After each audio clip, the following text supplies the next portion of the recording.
Well, I'll just show you a couple of newspaper headlines, if you don't mind, Eve, to give you an idea of how Germans are feeling about this result across the country. This is Die Welt, which is the center-right national newspaper, and it shows the two front runners whose parties won in Brandenburg and Saxony, and you can see they're not actually that smiley and victorious. They came in first, but I think they recognize that they've got a lot of work ahead of them. And the Frankfurter Rundschau, which is out of Frankfurt, the financial capital, kind of sums up the dilemma here with their headline here, which is Wer regiert, verliert, which is who governs loses. The problem is that the voters in the two regions of Saxony and Brandenburg in a certain way made a sort of protest vote against the elites as they see it. They feel that they're not being served by the Christian Democratic Union of Angela Merkel or the Social Democratic Party, which is also in a coalition government, because they think that they're not getting the same salaries as you see in the West. And a number of other reasons. And, of course, the anti-immigrant stance also appeals to many people. And here is the Berliner Zeitung, which is the local newspaper in Berlin.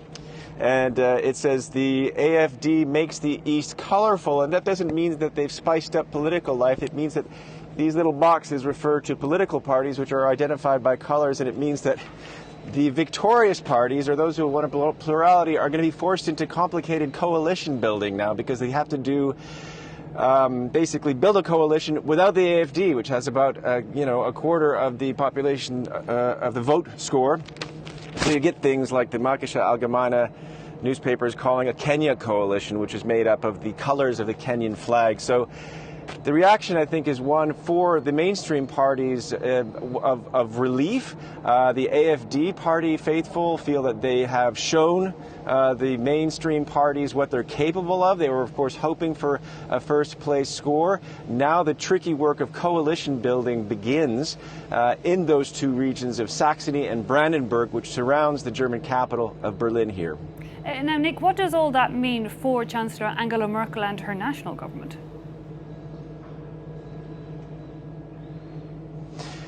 Well, this is it's obviously a better score than the alternative for Germany coming in first place in both regions, because had that happened, she would have been in big trouble. Why? It's because she's in a coalition government with the Social Democratic Party, which governs the region of Brandenburg, which surrounds me, as I just said. If they had had a bad score or come in second, then they would have been thinking very hard about leaving the federal coalition with Angela Merkel by December. It looks like that is probably off the table. There's going to be a consultation of the party members in December, but they only dropped 4 points in Brandenburg, which is really the test region, if you will.